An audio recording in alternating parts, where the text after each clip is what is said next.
Hello viewer, আসসালামু আলাইকুম। সবাই কেমন আছেন? আশা করি ভালো আছেন। তো আজকে আমি খুব কিউট একটি সুইট পুতুল নিয়ে আপনাদের দেখাবো।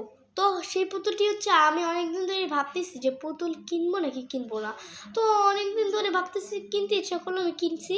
তো পুতুলটি হচ্ছে এটি অনেক কিউট, মানে এত সুইট একটি পুতুল।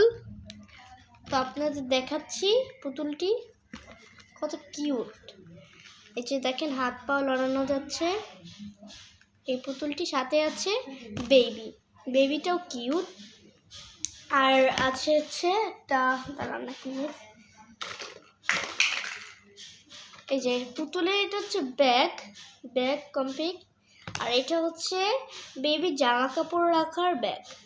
তো কোনটা আপনাদের ভালো লেগেছে সেটা সবাই কমেন্টে জানাবেন। Bye bye.